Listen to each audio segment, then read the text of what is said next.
dan saya memimpin sebuah organisasi lingkungan konservasi pesisir namanya Diverse Clean Action. Dan kami bekerja dengan relawan dari berbagai kalangan termasuk tingkat tapak untuk mengkonservasi masalah hutan pesisir dan juga area laut. Dan kita fokusnya ada di polusi laut, perubahan iklim, ekonomi biru, termasuk juga konservasi mangrove bersama mitra lokal seperti Pok Darwis, nelayan, dan juga pemangku kepentingan lainnya. Nah, berbicara tentang rimbawan, mungkin saya ingin meng-highlight justru norma rimbawan yang saya pelajari dari almarhum bapak saya. Karena kebetulan bapak saya dulu mengabdi di Kementerian Lingkungan Hidup Kehutanan sepanjang hidupnya. Dan salah satu momen yang saya ingat banget saat saya kelas 3 SD sampai 1 SMP, bapak saya ditunjuk sebagai Kepala Taman Nasional Kepulauan Seribu. Di situ kita belajar langsung tidak hanya oleh bapak saya, tapi staf-staf yang ada di sana. Setiap saya weekend ke sana, atau misalnya ketika saya melihat mereka menerima tamu, itu berbagai corrective actions dilakukan, dan itu semangatnya benar-benar dimiliki oleh rimbawan yang bekerja di sana. Seperti misalnya penanaman mangrove yang tadinya susah tumbuh, akhirnya ada sistem rumput berjarak, dan atau penanaman karang yang memang membutuhkan uji coba berkali-kali.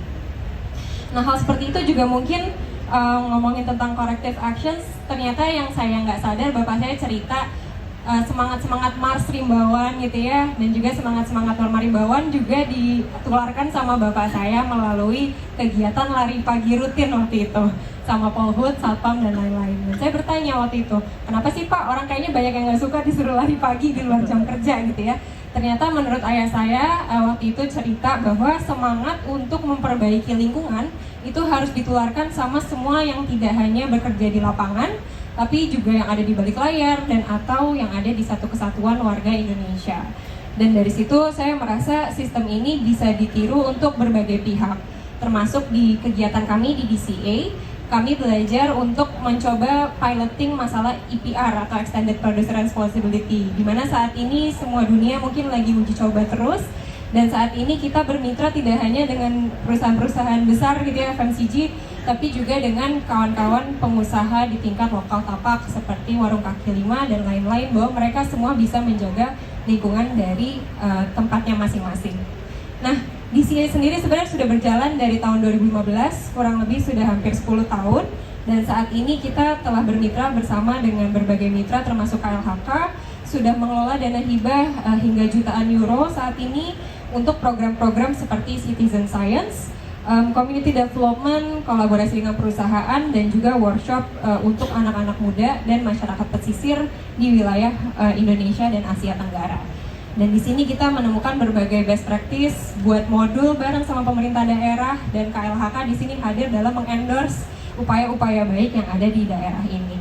Nah, nyambung juga ke collective actions, tajuk kedua yang tadi disampaikan oleh Ibu Menteri, di mana kita rasa di daerah ini tentunya jangan hanya KLHK atau turunannya seperti BKSDA, Taman Nasional yang menjadi ujung tombak untuk konservasi lingkungan, tapi juga misalnya pemerintah daerah, DPRD begitu ya, yang memang memiliki kunci dalam penganggaran maupun perencanaan dalam aktivitas-aktivitas lingkungan.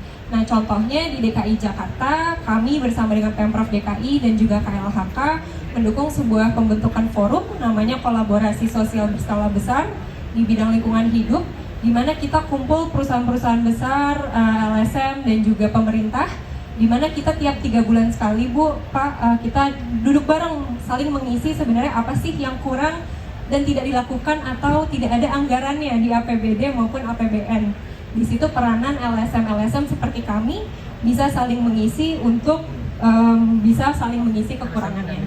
Dan di sisi lain, forum ini juga diapresiasi Bapak Ibu dengan program kami di bawah pemerintah Jerman.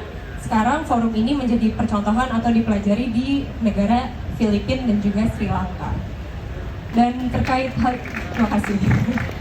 Dan terakhir terkait collective actions, mungkin catatannya kalau bisa diteruskan pelibatan anak-anak muda tadi dari berbagai aspek kegiatan, tidak hanya mungkin formality atau lembaga yang sudah ibaratnya formalitas ada di bawah KLHK, tapi menurut pengalaman saya pribadi sebagai pemimpin organisasi, kegiatan-kegiatan ini sangat-sangat penting dalam membangun berbagai pemimpin-pemimpin daerah dan juga pemimpin-pemimpin LSM ke depannya untuk mengisi kekurangan yang ada. Mungkin akhir kata itu saja, dan harapannya semoga Bapak Ibu, saya yakin kerjaannya semulia apa yang Bapak saya selalu ceritakan dulu ketika di meja makan.